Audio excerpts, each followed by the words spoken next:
하나님 앞에 은혜 받으실 말씀은 여호수아 두 번째 말씀입니다.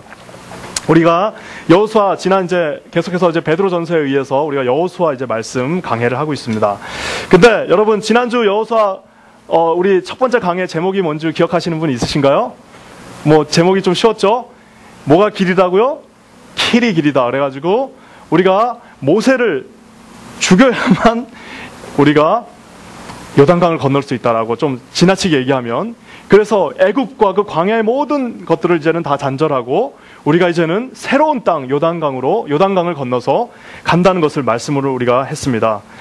그 첫걸음이 아이러니하게도 민족의 지도자였고 그동안 40년 동안 이스라엘을 끌고 왔던 모세의 죽음으로 이제는 여호수아서가 1장 1절이 시작됐다는 것을 우리가 배웠습니다. 오늘은 이제 카메라를 죽어가는 모세에게서 이제 쭉 돌려가지고 바톤을 너무가 받은 여호수아에게 한번 돌려보도록 하겠습니다. 그 여호수아가 어떤 심정을 가지고 있었을까? 그래서 오늘 제목은 뭐냐면은, 오늘 제목은 북이 복이다입니다. 왜냐? 어제는 킬이 길이였는데 오늘은 북이 복이다라는 걸 한번 여러분하고 나눠보도록 하겠습니다. 제가 2002년도 월드컵이 끝난 그해 가을이 제 인생에서 너무너무 힘든 시간이었어요. 그래서 왜 힘들었냐면 뭐 여러 가지 그 사연인데 그 사연을 얘기하려고 아니라 너무너무 힘들어서 제가 제 앞에 있는 그 부천역에 앞에 있는 큰 장로교회를 제가 새벽마다 가서 새벽 기도를 드렸습니다. 그래서 새벽 기도를 드리는데 그 교회가 좋은 점이 하나 있는데, 뭐가 좋냐면 조용해서 좋았어요. 아주 그냥 그 큰 교회가 새벽에 세상에 어떻게 그렇게, 제가 볼 때 주일에 최소한 한 몇천 명은 나오는 것 같은데 어떻게 그렇게 텅 비어 있는지 아무도 기도를 안 해요. 그래가지고 야, 참 교회 신산 아주 참 재밌다. 그러고 아침에 가면은 할머니들 한 30-40명에서 새벽 기도를 드립니다. 근데 갑자기 어느 날 거기가 꽉 차요. 그래서 막 젊은 아줌마들이 와가지고 막 부르짖으면서 기도를 합니다. 이게 웬일이야 하고 봤더니 곧 알 수 있었어요. 앞에 뭐라고 써 있냐면은, 제가 적어놨어요. 우리 자녀들을 축복하소서. 입시 처리된 거예요. 이제 이거 우리 대학 학력고사 시험을 눈앞에 두고 있는 겁니다. 우리 자녀들을 축복하소서 해놓고 나니까 이 젊은 어머니들이 와가지고 막 평소에는 보이지도 않았는데 막 우리 자녀 막 기도를 하는 모습을 제가 볼 수가 있었습니다. 그래서 이제 결국에는 그분들에게는 우리 자녀들을 축복하소서라고 하는 그 말 속에는 뭔 말이 있는 거예요? 그 축복의 개념이 뭡니까? 우리 애들을 대학 가게 하소서. 그 말을 우리 아이들을 대학 가게 하소서라고 교회에서 붙여넣긴 뭐하니까 우리 자녀들을 축복하소서라는 말로 거기에 붙여놨습니다. 아마 우리 민족만큼 복을 좋아하는 민족도 없을 거예요. 우리가 새해 맨 처음에 하는 인사가 뭐예요? 새해 뭐 많이 받으라고요? 복 많이 받으세요. 다 그러시잖아요. 그러면서 또 그때 뭘 만들어요? 복조리를 만들어가지고 복을 그냥 내가 긁어먹을 거야 하고 복조리를 또 줍니다. 그뿐만 아니라 집안에 아주 이쁜 며느리가 들어오면 뭐라고 그래요? 뭔 덩어리라고 그래요? 복덩어리라고 그래요. 복덩어리. 그래서 우리 복덩어리 들어왔네. 우리 교회도 지금 복덩어리들이 몇 명 들어왔죠? 얼마나 이게 감사한지 모르겠는데, 심지어는 우리 옛날에 우리 대한민국의 그 코미디 프로그램의 간판, 웃으면 뭐가 와요? 복이 와요. 그래가지고 이게 한국 민족은 복을 시킹하는 민족입니다. 근데 그뿐만 아니라 미국도 마찬가지예요. 미국 사람들이 재채기 한 다음에 뭐라고 그래요? Bless you. 아니 그 재채기 한 거랑 블레싱이랑 뭔 상관이 있는 겁니까? 우리가 그만큼 우리 4명 가운데는 누군가 절대자로부터 그 복을 받고 싶은 거예요. 그 복이 뭔지는 우리 스스로 다 알고 있어요. 여러분도 그 복이 뭔지 알고 있고 나도 그 복이 뭔지 알고 있어요. 그 복을 받고 싶은 겁니다. 근데 여러분, 오늘 성경 말씀에 유일하게 그 prosperity라고 그러죠. 그 번영과 그 다음에 success, 성공. 그 번영과 성공을 딱 한 절에 다 같이 놓은 단어가, 구절이 딱 한 번 나옵니다. 그게 바로 오늘 살펴볼 말씀이에요. 그래서 여기 보면은 형통과 평탄이라는 말이, 평탄은 prosperous라고 하고 형통은 successful이에요. 이 두 단어가 확실히 한 사람, 한 개인에게 하나님께서 말씀하시는데, 그게 오늘 바로 우리가 살펴볼 말씀입니다. 8절 말씀인데 한번 읽어볼까요? 뭐라고 나와있냐면은, 이 율법책을 내 입에서 떠나지 말게 하며 주야를 그것을 묵상하여 그 안에 기록된 대로 다 지켜 행하라. 뭐라고요? 그러면 내 길이 평탄해질 것이다. 그러면서 또 뭐라고요? 내가 형통하리라라고 말씀하세요. 같은 종류의 단어를 2번 넣어놓으면 굉장히 중요한 말이겠죠. 그러면 여러분 여기서 그러면 축복이 뭐예요? 형통이 뭐고 평탄이 뭡니까? 라고 저한테 물어볼 수 있어요. 하나님께서 정확하게 그게 뭔지를 말씀해 주셨습니다. 그게 뭐냐면은 땅을 주시겠다는 거예요. 그 앞구절에 그렇게 나와 있어요. 땅을 주시겠다고 말씀하고 계십니다. 여기서 우리는 이제 큰 중요한 주제 하나를 발견하게 돼요. 그건 뭐냐 하면은 물질적 축복. 우리가 예수님을 잘 믿으면 하나님께서 물질적으로 축복을 주신다는 게 맞을까요? 틀릴까요? 에? 맞다. 다 맞고 싶죠. 안 맞고 싶은 사람 어디 있겠어요? 근데 여기서 보면은 하나님을 잘 믿으면 반드시 물질적으로 축복을 해주신다는 그거가 그 두 극단이 있습니다. 잘못된 게 있어요. 하나는 뭐냐면은 기복신앙이라고 그러죠. 예수님을 잘 믿으면 무조건 우리는 축복을 받아야 된다. 예수님을 잘 믿으면 우리는 무조건 물질적으로 축복을 받아야 되고 자녀들이 무조건 만사형통해야 되고 아무 병도 없이 예수님 오는 날까지 우리가 잘 살고 잘 먹다가 잘 죽어야 된다라고 하는 게 기복신앙입니다. 근데 그거만큼 위험한 게 없어요.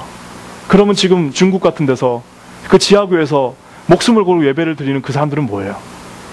우리 사도 바울 같은 사람들은 저주받은 사람입니까? 그렇지 않습니다. 내가 예수를 잘 믿으면 무조건 축복받아야 된다라고 얘기하는 순간 여러분은 하나님의 축복 반을 잊어버리는 거예요. 그러면 반만 가지고 이러면서 사시는 겁니다. 기복신앙 잘못된 거예요. 또 하나 잘못된 게 있는데 이거는 뭐냐면은 하나님을 잘 믿어도 전혀 물질적인 거나 뭐 이런 축복은 없다라고 믿는 분들이 있어요. 제가 이런 종류의 사람은 특별한 단어가 없어서 제가 기분신앙이라고 제가 만들었어요. 기복신앙이 잘못됐다면 이 기분신앙, 특별히 공부를 많이 하신 분들이 그럽니다. 뭐라고 얘기하냐면은 우리가 그런 거 가지고 예수 믿나? 쉽게 그냥 예수님 믿고 우리가 하면은 하나님이 다 알아서 하시는 걸 뭘 그걸 또 뭐 물질을 달라고 기도하고 그러냐라고 하시는 분들이 있는데 자기는 멋있게 보일 수 있어요. 굉장히 기분이 멋있어 보일 수 있지만 하나님의 성품을 전혀 모르고 하는 말입니다. 옛날에 이동원 목사님, 우리 침례교회 유명한 이동원 목사님 뭐라고 말씀하셨냐면은 내가 와서 지난 30년 동안 목회를 하면서 나는 기복신앙을 너무 싫어했다는 거예요. 하나님 잘 믿으면 축복 주신다는 그 말이 너무 듣기 싫었대요.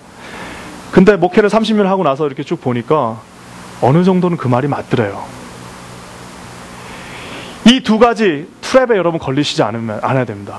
기복신앙만 믿어가지고 하나님은 반드시 축복을 주셔야 돼. 하나님 믿는 거하고는 그거하고는 아무 상관없다라고 하는 그 두 가지에서 벗어나서 오늘 아주 객관적으로 이 말씀이 뭘 말하는 건가, 축복의 그 근원이 뭔가를 한번 여러분 살펴봤으면 좋겠는데, 먼저는 아까 말한 것처럼 물질적인 축복입니다. 하나님이 약속하신 땅을 주시겠다고 말씀하셨어요. 평통하게 형통하게 하겠다라고 말씀하시고 너 앞에 누구도 설 수 없게 하겠다라고 주님이 약속을 하셨어요. 근데 여러분 이게 중요한 거는 뭐냐면은 그 땅이라는 그 땅이 어떤 땅이었냐, 너가 그냥 갈 땅이 아니라 모세가 약속한 땅이라고 분명히 말하고 있어요. 지금 이스라엘이 들어가고 하는 그 땅은 이스라엘 백성들의 어떤 하나님하고 맺어진 언약의 땅이 아니라 자기 조상이었던, 자기 스승이었던 모세가 하나님하고 맺은 그 땅, 그리고 그 이전에 아브라함께서 약속하신 그 땅을 내가 이제 너에게 들어가게 하겠다라고 말씀하시는 겁니다. 저는 이 말씀을 묵상하면서 그런 생각이 들었어요. 모세는 그 땅에 들어가지 못했습니다. 모세는 들어가지 구경도 못하고 죽었어요. 하지만 모세의 자녀들은 그 땅을 누렸습니다. 중요한 건 한 가지는 우리가 기도한다고 해서 그 땅이 우리에게 주어지지 않을 수도 있어요. 하지만 여러분, 하나님은 그 약속을 잊지 않으십니다. 사랑하는 여러분의 자녀들을 통해서 언젠가는 그 약속이 이루어지실 거예요. 그렇다면 우리는 또 이렇게 질문해야 됩니다. 여러분, 그런 하나님과 약속이 있으세요? 자녀들에게 뭔가 물려줄 약속이 있으세요?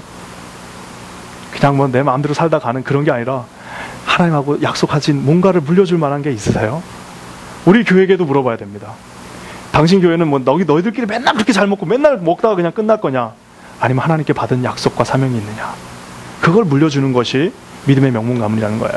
제가 예전에 저희가 아는 목사님 중에 신봉선 목사님, 아주 유명한 목사님이 한 분 계신데 그 가문이 저쪽 그 사천, 그쪽 그 사천인가요? 거창이, 갑자기 이름이 생각났는데 그 동네에 아주 유명한 기독교 명문입니다.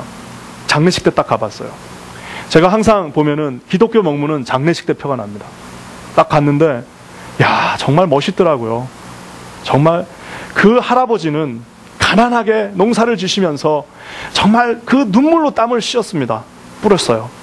자녀들의 그 수많은 목회자와 그 수많은 장로님들이 거기 서가지고 그 멋있는 그 찬양을 같이 부르면서 장례식을 하는데 야, 이게 정말 멋있다라는 생각을 했어요.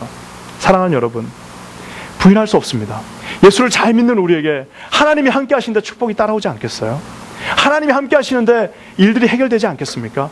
여러분 이것을 믿으시고 하나님 앞에 축원하시고 하나님 앞에 간구하시는 여러분 되기를 예수의 이름으로 간절히 축원합니다.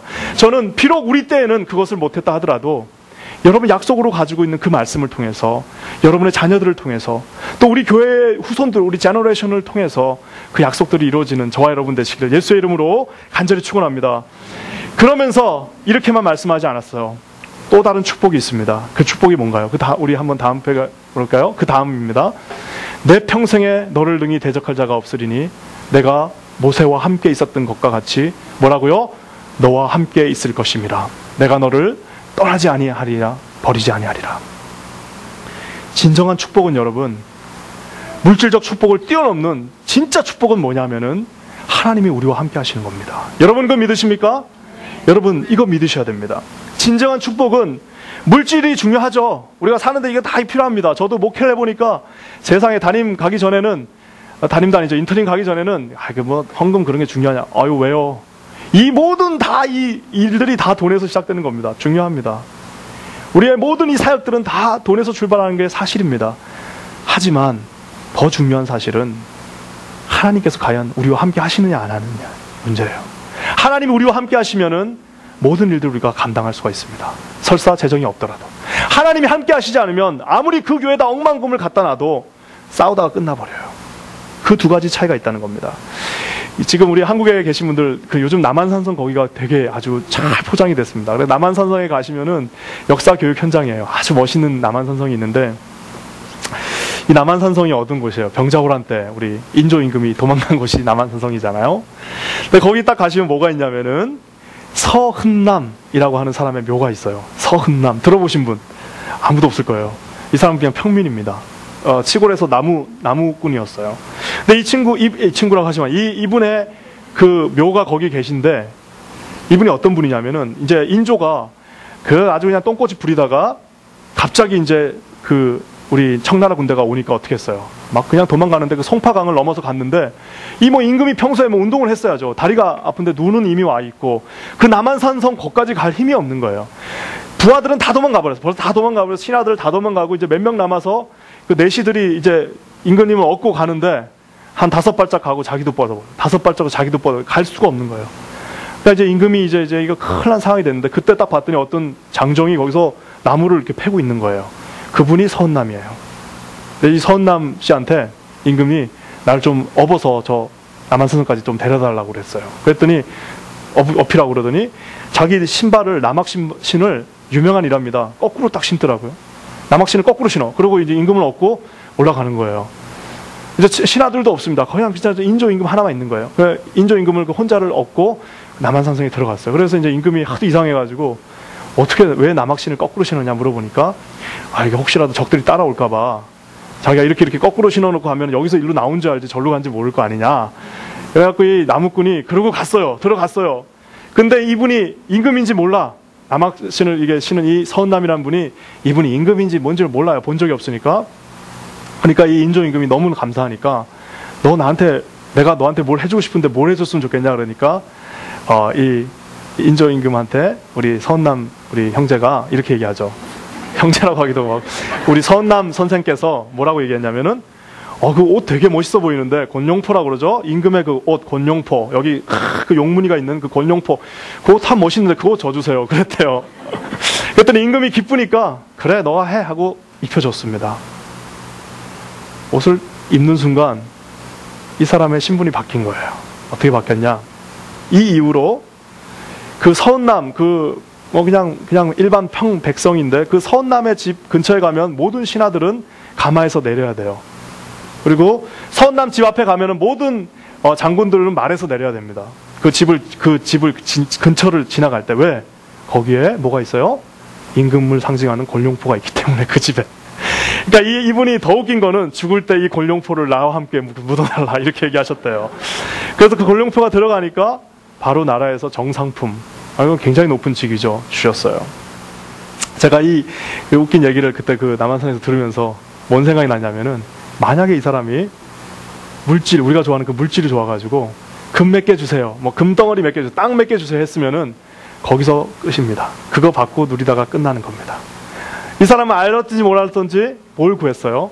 임금의 상징, 임금이 나와 함께 있기를 원한다. 그 옷을 자기는 모르고 했겠지만 구했을 때 평생에 이제 아주 대를 건너서 서운난 가문은 이제 임금을 업어간 가문으로 남아있는 거예요. 사랑하는 여러분, 하나님께 우리가 뭘 구하겠어요? 여러분, 물질을 구하는 거 나쁘지 않습니다. 그렇지만 그 전에 우리가 구해야 될 것이 뭡니까? 저기 나와 있는 임마누엘 하나님, 하나님 나와 함께 해 주십시오. 하나님 우리 가정과 함께 하여 주시옵소서. 하나님 이 교회와 함께 임재하여 주시옵소서. 여러분, 그것을 구해야 된다는 사실입니다. 여러분, 요셉이 있던 그 보디발의 가문이 축복을 받았어요. 왜요? 보디발이 뭘 잘해서 축복받았나요?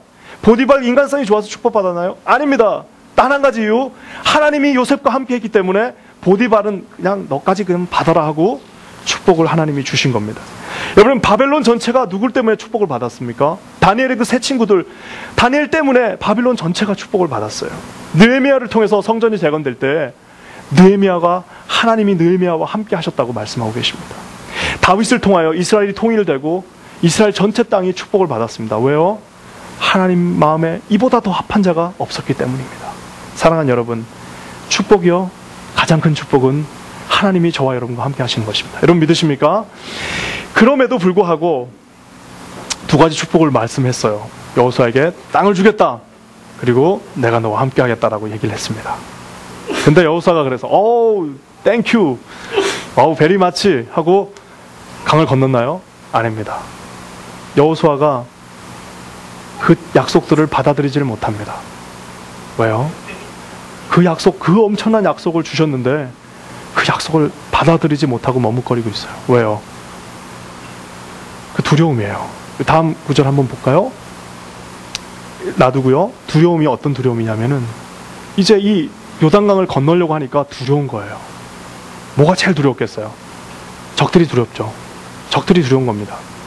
이게 참 재밌는 게, 제가 그 당시 고고학이 다 발달됐기 때문에 그 당시에 그 여리고성 이런 게 다 발굴이 돼 있어요. 그래서 거기에 뭐가 나왔는지 다 알 수가 있습니다. 그러니까 지금으로부터 약 한 3,500년, 3,000년에서 3,500년이라고 잡죠. 그때가 어떤 시기였냐면은 참 아이러니하게도 그때 이제 우리가 들어가려고 했던 그 요단강 건너편에 누가 살았냐? 히타이트족이라고, 헷족속이라고 성경에 나와 있어요. 히타이트족 하면 우리가 학교 다닐 때 배운 분들도 있을 거예요. 뭐예요? 철기 문화를 가장 먼저 받아들인 사람이 히타이트족인데, 그 철기 문화로 무장한, 그러니까 칼을 가지고 있는데 우리는 그 구리로 만든 칼인데 저쪽은 철로 만든 칼이에요. 두 칼이 딱 부딪히면 어떻게 되겠어요?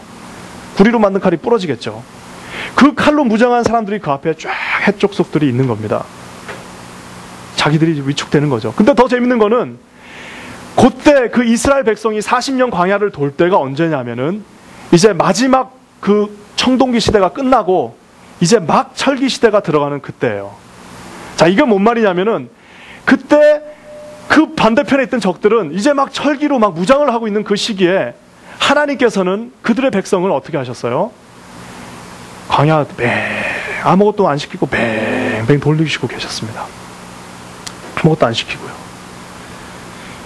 낭비시키셨죠. 아이고, 지금 상대편 라이벌은 지금 거기서 지금 철기 막 해가지고 철 생산해가지고 칼을 만들고 있는데 이스라엘 백성들은 그냥 거기를 뱅뱅 돌게 만드셨어요. 여러분, 왜 그랬을까요? 어떤 면에서는 하나님 눈에는 이 철기를 가지고 있는 무기보다 순종하는 게 더 중요한 거예요. 어떤 면에서는 하나님 눈에는 우리가 철로 무장하는 것보다는 40년 동안 뺑뺑뺑뺑 돌면서 하나님 앞에 훈련받는 게 더 중요할 수도 있는 거예요. 우리 사역자들도 잘 들으셔야 됩니다. 신학교에서 우리가 철제 기구를 막 생산해가지고 칼을 가는 게 중요합니다. 근데 어떤 면에서 하나님 입장에서 더 중요한 거는 순종과 헌신, 뜨거운 열정, 하시면 시키면 하겠다, 하나님께서 함께 하시면 간다라고 하는 그 마음, 순종의 마음을 원하시는 거예요. 많은 사람들이 여러분 막 비교하면서, 자기 자신 비교하면서 막 조급해합니다. 저쪽은 막 저렇게 하고 있는데 우린 뭐 하고 있나? 아직도 우리는 40년 동안 돌 필요가 있는 거예요. 지금 이 여호수아는 두려움 앞에 있어요. 왜요? 앞에를 보니까 다 철로 무장한 사람들이 있는 거예요. 근데 여러분, 사실 여호수아가 더 무서웠던 게 있어요. 여호수아가 더 무서웠던 게 있는데 그거는 적들이 아닙니다. 왜요? 이미 민수기에 뭐라고 나와 있어요. 여호수아는 백성들에게 뭐라고 그럽니까? 두려워 말라. 저기는 우리의 밥이다. 우리 가면 우리가 다 이길 수 있다라고 얘기합니다. 그리고 그뿐만 아니라 여호수아는 전쟁에서 아주 이골이 난 백전노장이에요. 사실 여호수아가 진짜 무서웠던 게 누구였을까요? 여호수아가 진짜 무서웠던 거는 적들이 아니라 자기 백성들입니다. 왜? 과연 이 백성이 날 따라올까? 왜요? 모세와 같은 그 놀라운 분도 이 백성들이 모세 떠나라, 모세는 물러가라, 모세 물러가, 모세 물러가 하는 거를 40년 동안 봤어요. 모세가 뭐 하나만 잘못하면은 전 막 인민들이 다 대동단결해가지고 머리를 깎고 와서 모세 물러가 이거 하는 거를 40년 동안 봐왔습니다. 이제 여호수아는 두려운 거예요. 뭐가 두렵냐? 내가 과연 이 사람들을 데리고 갈 수가 있을까? 어떻게 보면 지도자들에게 가장 힘든 건요, 여러분, 나가서 싸우는 건 둘째 일이에요. 그거는 일단은 둘째 일입니다. 더 무서운 거는 과연 이 사람들이 날 따라올까라는 거예요. 쓰레기통을 비울 때 제일 쉬운 방법이 뭔지 아세요? 그냥 자기가 가서 비우면 돼요. 가서 들고 나가서 비워버리면 가장 쉽습니다. 근데 집사님, 쓰레기통 좀 비워주십시오. 장로님, 가서 쓰레기통 좀 비워주십시오 라고 얘기하는 거는 너무너무 힘든 일이에요. 지금 모세는 두려워요. 왜? 야, 과연 내가 이 200만을 데리고 이제 저기 가서 내가 싸워서 이길 수 있을까라는 생각이 듭니다. 무서운 거예요. 그뿐만 아니라 그런 생각이 들기 시작하니까 자기 자신도 두려워지는 겁니다. 모세가 일을 막 시키니까 이제 이게 자기 자신도 두려워지는 거예요. 왜? 보통 이제 뭐 교회에서도 이렇게 일을 부탁하면 이런 분들이 있어요. 내가 나를 잘 알기 때문에 내가 그 일을 못하겠다라고 얘기하시는 분이 집사님 이거 한번 하시죠. 이런 거 한번 하십시다. 이러면은 내가 나를 잘 알기 때문에 못합니다라고 아주 겸손하게 얘기하시는 분들이 있는데, 아주 겸손한 표현 같지만 그 안에는 무서운 교만이 들어있어요. 왜? 일은 우리가 하는 것이 아닙니다. 우리는 순종하는 거예요. 시키시면 하는 거고 안 시키면 안 하는 거고, 시키면 할 때까지 하는 거고 안 시키면 그냥 끝나는 거예요. 그 일을 내가 나를 잘 알기 때문에 못하겠습니다라는 거는 하나님 앞에 내가 내 마음대로 하기 때문에 당신은 그것까지는 날 시킬 수 없습니다라고 하는 다른 표현일 뿐입니다. 하나님께서 그걸 몰라서 시키는 것이 아닙니다. 당신께서 하시기 때문에 우리에게 필요한 것은 그냥 순종이에요. 여호수아는 들어갈 수가 없어요. 왜? 두렵기 때문입니다. 적이 무섭고요, 자기 자신이 무섭고요, 그 앞에 서 있는 백성들이 무서워서 꼼짝달싹을 하지 못하고 거기에 서 있는 겁니다. 그런 삼중 두려움에 떠 있는 사람에게 하나님께서 유일한 해결책, 단 한 가지 해결책을 주십니다. 7절 말씀입니다. 뭐라고 말씀하셔요? 오직 강하고 극히 담대하여 나의 종 모세가 내게 명령한 그 율법을 다 지켜 행하라. 우로나 좌우나 치우치지 말라. 그리하면 어디로 가든지 형통하리라. 단 한마디 말씀을 하십니다. 그 말씀의 중심에 뭐가 있냐면은 율법을 지켜라. 야, 겁먹지 마. 내가 알아서 할게. 그게 아니라 율법을 지켜라. 하나님의 말씀을 지켜라. 말씀 위에 너를 견고히 세우라라고 말씀하시는 거예요. 이 말씀을 강하게 하라는 말씀, 이거 보면은 재밌는데, 말씀을 지키라고 하면서 맨 처음에 뭐라고 말씀하시냐면 마음을 강하게 하고 극히 담대하게 하라. 말씀을 지키려면요, 여러분, 우리 마음에 강하고 담대함이 있어야 돼요.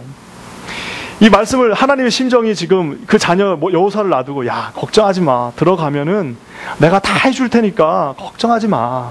달래는 게 아니에요. 마음을 강하게 하고 단단하게 해. 각오해. 들어가면 피가 튈 거야. 들어가면 이제 앞에서 목들이 날아갈 거야. 들어가면 이제 싸움이야. 이제는 너를 배반하는 놈들도 나올 거고, 중간에 나가는 사람들도 있을 거고, 전쟁 붙으면 싸움마다 죽는 사람들도 나와. 각오해. 마음을 강하게 하고 담대하게 해. 이제부터는 피 튀는 전쟁이다. 강하고 담대하게 해라. 그 말씀을 해주시는 거예요. 저희 아내가 네덜란드라고 하는 나라에서 이제 그 신앙생활을 했습니다. 리폼드 교회, 옛날에는 화려했지만 지금은 아주 작은 교회입니다. 교회 처음에 가서 그 침례를 받는데 증직들이 뭐라고 얘기하냐면은 Welcome to battlefield. Welcome to battlefield. 전쟁터에 오신 걸 환영합니다. 예수를 믿는다는 것, 전쟁터에 오신 거예요. 왜요? 그런 마음 없이는 우리가 살아남을 수 없다는 것입니다. 여러분, 예수를 믿으면 만사형통하나요? 그렇지 않습니다. 그 나약한 믿음을 버리셔야 돼요. 나약한 믿음입니다. 난사형통하는 것이 아니라 예수를 믿는 순간부터 우리는 이제 요단강을 건너서 적들과 싸우는 적진 속으로 들어가는 거예요. 그 전에는 이제 전쟁도 필요 없고 주는 거 먹고 그냥 돌면 되지만 이제는 칼을 가지고 나가서 싸워야 되는 그 적진 안으로 들어가는 사실입니다. 그렇기 때문에 하나님께서는 말씀에 서라고 하시면서 뭐라고 하시냐면은 강하고 담대하게 하라라고 말씀하시는 거예요. 그러면서 여러분 또 뭐라고 말씀하세요? 자로나 우로나 치우치지 말라라고 말씀하십니다. 참 이게 참 대단한 말씀이에요. 자로나 우로나 치우치지 말라. 저는 여러분 개인적으로 하나님의 말씀을 묵상하는 삶을 다른 말로 표현하라면은 매일 말씀을 묵상하면서 후회하는 삶이라고 저는 말하고 싶어요. 말씀을 묵상할 때마다 후회가 있는 삶. 저는 그게 묵상하는 삶이라고 그러는데 왜 그러냐? 이제 나가가지고 막 예를 드는 겁니다. 어떤 분하고 싸우고 들어왔어요. 묵상 안 하는 사람은 잡니다. 묵상 안 하는 사람 일어나요. 그 사람 또 보면 또 보러 가요. 또 화가 나는 거야. 보는 순간 또 화가 나. 이는 딱 자고 막 또 싸우고 또 묵상 안 하기 때문에 또 가서 또 자다가 또 일어나고 또 이럽니다. 묵상을 하는 사람은 싸웠어요. 누구랑 막 한번 싸웠습니다. 딱 들어가서 진짜 죽일 놈 막 씩씩거리고 그러는데 말씀을 다 폈어요. 아침에 묵상을 합니다. 후회스럽다. 내가 이렇게까지 했어야 되나? 이거밖에 할 수 없나? 후회되는 거예요. 가면 어떻게 하겠어요? 미안하다. 내가 조금 생각이 짧았다. 말 한마디 할 수 있는 거죠. 묵상하지 않는 사람 절대 그렇게 할 수 없습니다. 하나님 말씀 앞에 서지 않는 사람, 일주일에 한 번 오는 사람은 그 사이클이 일주일에 한 번이에요. 일주일에 한 번. 일주일에 한 번은 늦어요. 이미 그 다음 나가서 또 막 싸워버리면 그걸로 끝입니다. 매일매일 말씀 앞에 서는 삶은 오뚜기와 같은 삶이에요. 넘어졌다가도 다 넘어져요. 그래서 말씀을 묵상한다는 다른 표현은 말씀 앞에 매일매일 후회하는 삶이에요. 얼마 전에 제가 뭐 다 밝힐게요. 어떤 목사님 만나가지고 우리 전사님들하고 같이 식사를 했는데 집에 갔는데 제 마음 가운데 후회가 들었어요. 야, 내가 또 자랑했다. 또 자랑, 우리 교회 자랑하고. 그게 다 그 말씀 앞에 쓰면 그게 창피한 거예요. 그렇게밖에 할 수 없었나? 이메일 보냈어요. 그분은 내가 왜 보냈는지도 명분도 모를 거예요. 잘못했습니다. 왜요? 묵상하기 때문에 가능한 삶입니다. 사랑하는 여러분, 그래서요, 어떤 면에서는 저는 간증이라는 것을 그렇게 좋아하지 않습니다. 간증은 아주 중요한 거예요. 저에게도 엄청난 간증이 있습니다. 막 그냥 막 보고 돌아다니는 거 다 보신 분들 있죠? 그런 간증이 있지만 시간이 지나니까요, 간증에는 과장과 그냥 어수선함만 남아요. 희미하게라도 한 말씀, 아주 희미한 말씀이었어요. 하나님이 주셨는지 잘 기억도 안 나는 그 말씀이지만 내가 어려울 때 받았던 그 희미한 한 가지 말씀이라도 그 말씀은 시간이 지나면 지날수록 확실해져요. 시간이 지나면 지날수록 그 말씀대로 됩니다. 시간이 지나면 지날수록 그거에 내 모든 것을 맡길 수가 있어요. 간증은 그렇지 않습니다. 여러분, 삶의 고비목이마다 저와 여러분을 붙잡아 주셨던 그 말씀이 있을 겁니다. 그 말씀 붙잡으신 여러분 되시길 예수 이름으로 축원합니다. 그러면서 마지막으로 뭐라고 그러세요? 주야로 묵상하라라고 얘기하고 있습니다. 주야로 묵상하라. 주야로 묵상하라라고 얘기하고 있어요. 말씀을 마무리하면서 제 마음 가운데, 그러니까 보통 우리가 말씀을 지킨다는 말, 제가 오늘 설교를 이렇게 마치면 말씀을 지키는 게 뭘까? 여기는 말씀을 지키라고 그랬는데 그게 뭘까라고 생각할 수도 있습니다. 말씀을 지킨다는 거 여러분, 어떻게 보면은 제가 쉽게 한 가지만 얘기를 드릴게요. 자, 우리가 지키는 것 중에 뭐가 있어요? 뭐 주일을, 만약에 예를 들어서 주일을 지킨다. 내가 주일을 성수한다. 주일을 내가 지킨다라고 얘기합니다. 제가 이제 처음에 뭐 이런 얘기해서 또 죄송한데, 제가 한 번 군대에서 한 6개월 동안 그 휴전선에 들어간 적이 있었어요. 그래가지고 거기서 이제 교회를 가려면 도창감리교회라는 한 그까지 내려오는데 1시간 반, 올라가면 2시간이 걸렸어요. 근데 내가 이걸 내가 가야 되나 말아야 되나 했는데, 그냥 저희 어머니가 생각났습니다. 어머니가 생각났어요. 왜 생각났는지 모르겠지만 내가 주일을 성수해야겠다라는 생각이 들었어요. 그래서 제가 막 여러 가지 어려운 절차를 거쳐가지고 제가 교회를 갔다 오겠다 그러니까 우리 그 지키시는 분이, 우리 그때 상사였는데 갔다 오라고 그러더라고요. 갔다 오려면 갔다 와. 그러면서 옛날에 한 20년 전에도 그런 애가 하나 있었다는 거예요. 근데 뭐 얼마 못 가더라요. 그러면서 갔다 오라고 그러더라고요. 근데 내려가는데 1시간 반이에요. 막 땀이, 온몸이 땀이 나는데, 그 이제 도창감리교회 가서 예배를 드립니다. 할머니들만 있는 그 시골 그 철원에 있는 그 교회에서 예배를 드리고 나면, 예배 딱 끝나면 또 사모님이 밥 차려주시면 그거 막 먹고 또 이제 시간 내에 올라가야 되니까 또 2시간을 또 막 올라가요. 한 2번 가니까 가기가 싫더라고요. 그래서 도저히 못 가겠다 싶어가지고 안 가려고 그랬는데, 어떤 분이 나한테 오시더니, 그 상사예요. 나한테 그러더라고. 야, 너 정말 거기 갈 거냐고. 야, 너 정말 거기 갈 거냐. 그러더라고요. 그러더니 그분이 그 다음부터 저한테 김 목사라고 부르더라고요. 김일병, 김일병 이렇게 안 하고 김 목사 그러더라고요.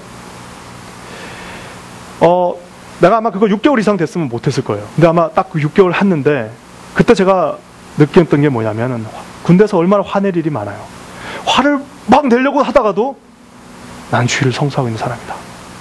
막 애를 때리고 싶은, 그러면 안 돼. 막 죄를 짓고 싶은 마음이 막 생기더라도 그 먼 머리를 갔다 오는데.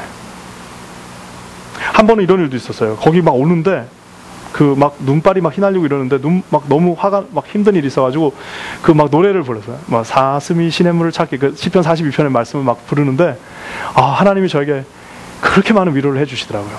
근데 끝날 때 제가 고백할 수 있는 게 있는데, 저는 제가 주의를 지켰다고 생각했습니다. 야, 나는 이제 이 작업에서 통과했어. 나는 이제 나중에 어떤 환경이 돼도 난 주의를 지킬 수 있다라고 생각했는데, 시간이 지나고 나니까 내가 주의를 지킨 게 아니라 주일이 나를 지킨 거예요. 그 말씀이 저를 지킨 겁니다. 왜요? 내가 만약 그거 하지 않았으면 저도 죄졌을 거예요. 내가 그거 하지 않았으면 그 안에서 똑같이 살았을 겁니다.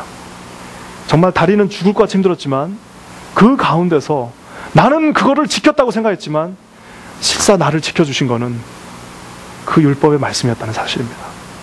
사랑하는 여러분, 진정한 복이 뭐예요? 북입니다. 복은 북이에요. 하나님의 말씀입니다. 이 말씀이 진정한 우리의 복입니다. 여러분, 이 말씀이 왜 하나님께서 주야로 묵상하라고 말씀하셨나요? 요한복음 1장 1장에 그 답이 나옵니다. 뭐라고 나와 있어요? 태초에 뭐가 계시다고요? 말씀이 계시니라. 이 말씀이 하나님과 함께 계셨으니 곧 예수님이십니다. 이 말씀은 곧 뭐라고요? 하나님이십니다. 사랑하는 여러분, 혹시 여러분 중에 이 말 하나님하고 일주일에 한 번씩 보시는 분 있나요? 회개하시기 바랍니다. 혹시 여러분들 가운데 이 말씀이 여전히 어려우신 분 계신가요? 하나님께 나가시기 바랍니다. 로고스 대신 하나님의 말씀이 여러분과 함께 영원히 함께 하실 예수의 이름으로 간절히 축원합니다.